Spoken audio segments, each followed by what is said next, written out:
According to initial reports published by several media outlets and news networks, United States military forces carried out a military operation on Venezuelan territory early today, which these sources claim resulted in the arrest of Venezuelan President Nicolás Maduro. The exact details of the operation have not yet been officially confirmed by either the U.S. government or Venezuelan authorities. However, reports suggest that the action was conducted as a limited and targeted operation, with key government and security facilities in Caracas allegedly brought under the control of U.S. forces. So far, the White House has not issued an official statement regarding the incident, and the U.S. Department of Defense has declined to comment directly. Meanwhile, sources close to the Venezuelan government have described the reports as exaggerated, stating that the country's security situation remains under control. Nicolás Maduro, who has faced years of extensive U.S. sanctions and international political pressure, has repeatedly accused Washington of attempting to orchestrate regime change in Venezuela. The United States, for its part, has accused the Maduro government of human rights violations, widespread corruption, and the erosion of democratic institutions. Why Venezuela is strategically important to the United States. To understand why the United States initiated Operation Absolute Resolve on January 3, 2026, a military action that culminated in the arrest of Nicolás Maduro, we must first look at the cold, hard data of the ground beneath Venezuela, the energy powerhouse. Venezuela is not merely another regional player. It sits atop the world's largest proven oil reserves. According to the 2025 OPEC Annual Statistical Bulletin, Venezuela holds an estimated 303.2 billion barrels of proven crude oil. To put that in perspective, this accounts for roughly 17% to 18% of the entire planet's oil reserves, surpassing Saudi Arabia's 267 billion barrels and Iran's 208 billion. While much of this is heavy crude located in the Orinoco Belt, requiring specialized refining, its sheer volume makes Venezuela the ultimate long-game asset in global energy security. Furthermore, Venezuela holds the world's seventh largest natural gas reserves, estimated at 6,300 billion cubic meters, BCM, a figure that ranks it above Saudi Arabia and the UAE, the geopolitical gateway. Beyond the commodities, Venezuela's geographic location is a strategic linchpin. Situated at the northern tip of South America, it serves as a gateway to the Caribbean and is in direct proximity to the Panama Canal and U.S. Gulf Coast refineries. However, the primary strategic concern for Washington hasn't just been what is in Venezuela, but who has been there. Over the last decade, Venezuela became a critical foothold for U.S. adversaries. Russia invested over $10 billion into the Maduro regime, using the country as a platform for military posturing, including the deployment of Tu-160 strategic bombers. China has been Venezuela's largest creditor, with debt for oil swaps ensuring Beijing's influence over South American infrastructure. Iran established a sanction-busting maritime corridor, trading diluents and technical expertise for Venezuelan gold and crude, the Trump corollary to the Monroe Doctrine. From a senior geopolitical perspective, the U.S. action signifies a structural pivot in Western Hemisphere policy. For decades, the U.S. followed a policy of maximum pressure through economic sanctions. However, the 2026 intervention suggests that U.S. policymakers reached a consensus. The cost of allowing an adversarial triad, Russia, China, Iran, to maintain a permanent intelligence and military hub in the Americas outweighed the risks of direct military action. The strategic importance of Venezuela to the U.S. is twofold. Energy diversification. By bringing Venezuela back into the Western orbit, the U.S. secures a massive long-term supply of heavy crude that is perfectly suited for U.S. Gulf Coast refiners, reducing reliance on Middle Eastern imports. Hemispheric denial. The arrest of Maduro is a clear signal to extra-regional powers that the U.S. is reasserting the Monroe Doctrine. By removing the hub of the Russia-Iran-China axis in Latin America, Washington is attempting to sanitize its near abroad of adversarial influence during a period of heightened global competition. In short, Venezuela is viewed not just as an oil field, but as the front line of U.S. national security in the 21st century. Economic implications for the United States. After this action, the immediate aftermath of Operation Absolute Resolve on January 3, 2026, triggered a complex market paradox. While traditional logic suggests that a military intervention in a major oil-producing nation would cause a sustained price spike, the reality for the U.S. economy has been far more nuanced. Market volatility and oil prices. On the first trading day following the capture of Nicolás Maduro, Brent crude and West Texas Intermediate (WTI) initially rallied by more than 4%, with WTI briefly testing the 60-bar psychological resistance level. However, this geopolitical risk premium was short-lived. By January 9, 2026, oil prices began a corrective phase, with WTI settling back toward 57 and 58 dollars. Markets shifted from fearing a disruption to pricing in a supply glut. The prospect of reintegrating Venezuela's production, which plummeted from 3.5 million barrels per day (BPD) in the 1990s to roughly 1 million BPD today, has created a bearish long-term outlook for crude prices. Fiscal pressures and defense spending. Domestically, the action has triggered immediate budgetary ripples. On January 7, 2026, the White House proposed a massive increase in the 2027 defense budget, targeting a record $1.5 trillion, the warrior dividend. The administration has framed this spending as an investment, proposing a dividend for service members funded by future revenue from Venezuelan energy assets and tariffs. Refining gains, U.S. Gulf Coast. Refiners, who are technically optimized for the heavy, sour crude that Venezuela produces, stand to be the primary beneficiaries. Since Maduro's arrest, Venezuelan government and PDVSA bonds, which were previously trading at distressed levels, surged by as much as 10 cents on the dollar on expectations of a massive debt restructuring. Inflationary expectations. The Federal Reserve and Wall Street analysts are closely monitoring energy-led inflation. While lower oil prices typically ease consumer CPI, Consumer Price Index, the cost of the military operation and the proposed $50 billion to $100 billion stabilization package required to rebuild Venezuela's infrastructure could add to the U.S. fiscal deficit, potentially counteracting the deflationary benefits of cheaper gas.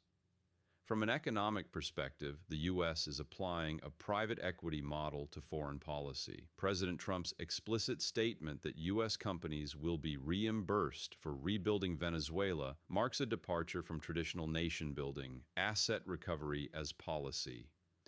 The U.S. is not just seeking regime change, it is seeking restitution. By targeting the uninvestable status of Venezuela, the U.S. aims to unlock roughly $20 billion to $30 billion in outstanding claims held by American companies like ExxonMobil and ConocoPhillips, whose assets were nationalized decades ago. Long-term deflationary hedge. If the U.S. can successfully oversee a ramp-up of Venezuelan production back toward 2.5 million BPD by 2028-2030, it creates a permanent downward pressure on global energy prices. This serves as a structural hedge against OPEC plus production cuts, effectively weakening the oil weapon held by competitors. However, the economic strain lies in the timeline.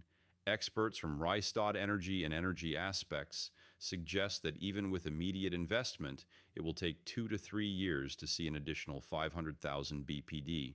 In the short term, the U.S. taxpayer is footing the bill for a high-stakes military oversight with the hope of a future energy dividend.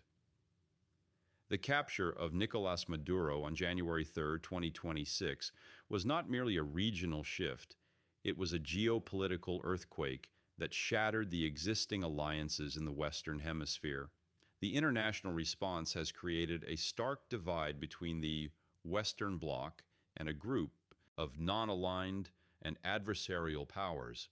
The response from Russia, China, and Iran, Maduro's primary backers, has been characterized by a surprising, calculated restraint. China.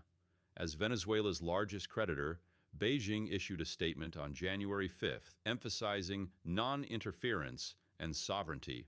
However, internally, China is deeply concerned about its $60 billion in outstanding loans.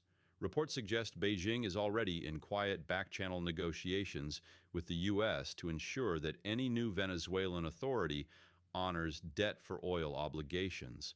Russia, while the Kremlin condemned the act of aggression, their reaction has been more rhetorical than military. With their own resources stretched in Eurasia, Moscow appears unwilling to risk a direct kinetic confrontation in the Caribbean, though they have signaled that U.S. assets in other theaters may face reciprocal pressure. Tehran has been the most vocal, with the IRGC calling the move state terrorism. The primary spillover here is the disruption of the sanction-busting fleet. The U.S. Navy's increased presence in the Caribbean has effectively severed the Tehran-Caracas maritime bridge, forcing Iran to seek more expensive and dangerous routes for its oil exports. The intervention has revived the pink tide versus right-wing divide in South America.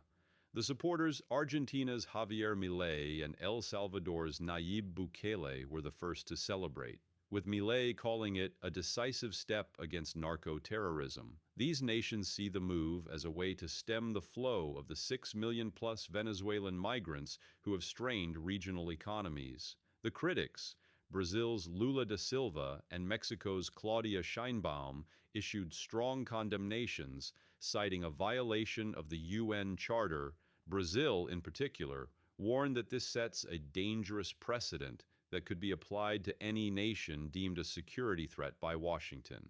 Perhaps the most significant spillover is within OPEC+. On January 4, 2026, OPEC+ leaders held an emergency meeting and opted to keep production targets unchanged. Market sentiment. The global market is currently in a supply glut.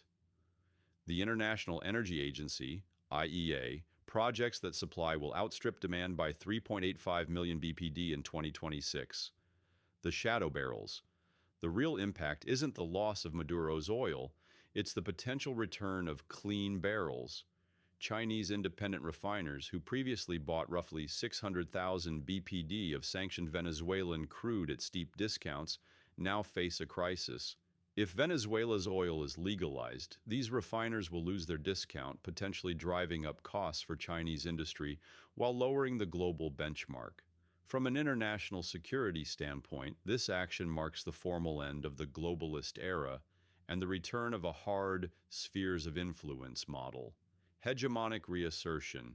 By executing Operation Absolute Resolve in its own backyard, the U.S. has effectively declared that the Monroe Doctrine is no longer a historical relic, but an active military policy. This forces China and Russia to reconsider the viability of establishing long-term military or intelligence hubs in the Americas.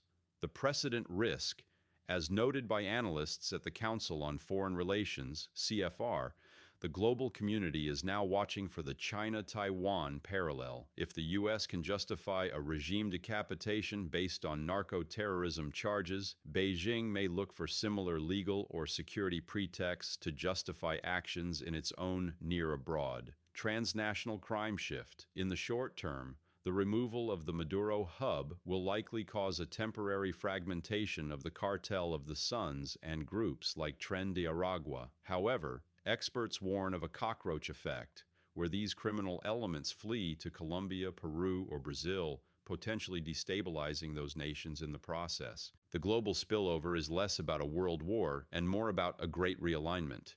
The U.S. has traded diplomatic soft power for a display of hard power dominance, betting that the economic prize, control over the world's largest oil reserves, is worth the cost of a fractured international order. The arrest of Nicolás Maduro on January 3, 2026, has ignited a firestorm within the legal community, pitting traditional state sovereignty against a burgeoning doctrine of global judicial extraction. Under the United Nations Charter, all members must refrain from the threat or use of force against the territorial integrity or political independence of any state. The U.S. action, involving missile strikes on military targets in Caracas and the deployment of special forces, is, by classical standards, a manifest violation of this principle. However, the U.S. Department of Justice, DOJ, and the White House have put forward a unique legal defense. Washington argues that the systematic narco-terrorism allegedly orchestrated by the Maduro regime constitutes a non-kinetic armed attack on the American people. By citing the 100,000-plus annual U.S. drug-related deaths, the administration frames the intervention as a necessary act of self-defense to neutralize a poison-based threat. Since the U.S. ceased recognizing Maduro as the legitimate president in 2019, legal advisors argue he is not a head of state entitled to sovereign immunity, but rather a criminal fugitive operating a rogue entity. In U.S. courts, the legal path forward is already paved. The Kerr-Frisbee doctrine, established by the Supreme Court, holds that the manner in which a defendant is brought to court, even if kidnapped from a foreign country, does not strip the court of its jurisdiction to try them. This was famously applied to Manuel Noriega in 1989. Meanwhile, international reactions have been swift. United Nations Secretary General Antonio Guterres called the move a dangerous precedent, while a group of UN human rights experts formally condemned the unprovoked use of armed force. The International Criminal Court, ICC. In a complex catch-22, the ICC has been investigating Maduro for crimes against humanity since 2018. If the U.S. surrenders him to the ICC, it would acknowledge the court's authority, which the Trump administration has historically rejected. If it tries him in New York, it bypasses the International Tribunal entirely. From a legal strategic perspective, this event represents a calculated demolition of the post-Abu Ghraib's international legal framework. Deterritorialization of law. The U.S. is effectively asserting that domestic criminal indictments, such as those from the Southern District of New York, carry global kinetic authority. If a foreign leader is indicted in the U.S., their sovereignty is essentially revoked in the eyes of Washington. Precedent for resource sovereignty. Most concerning to international lawyers is the reimbursement claim. President Trump's assertion that the U.S. will run the country until oil infrastructure pays for the operation introduces a concept of collateralized sovereignty. This suggests that military intervention can be legally self-funded through the target nation's assets. The end of head of state immunity. By ignoring the 2002 ICJ arrest warrant ruling, which protects sitting ministers from foreign arrest, the U.S. has signaled that immunity is now conditional on political recognition. For the rules-based order, the message is clear. The law is no longer a static shield for sovereign states, but a flexible tool for great power competition. This sets a precedent where any nation with sufficient military might could justify judicial extractions of foreign adversaries based on domestic criminal charges. The arrest of Nicolás Maduro on January 3, 2026, was not just a military success. It was a profound geopolitical gamble with consequences that will unfold over decades. As we have analyzed, the motivations behind this action were multi-layered. Strategically, the U.S. has moved to reclaim its near abroad, dismantling a hub of Russian and Chinese influence in the heart of the Americas. Economically, the mission is tied to the recovery of the world's largest oil reserves, with the Trump administration explicitly seeking reimbursement for the intervention through future energy concessions. Legally, the move has fractured the rules-based order, replacing traditional diplomatic immunity with a new doctrine of narco-terrorism extraction that treats foreign adversaries as criminal fugitives. The future of Venezuela, and the U.S. role in it, remains shrouded in uncertainty. While the surgical nature of the strikes avoided a shock-and-awe-style catastrophe, the presence of 32 Cuban casualties and the continued power of the Madurismo structure under Delcy Rodriguez suggest that the underlying tensions have merely been suppressed, not solved. The primary risk now is the forever transition. If the U.S. remains the primary guarantor of Venezuelan security while prioritizing oil production over democratic reforms, it risks alienating the very population it sought to liberate.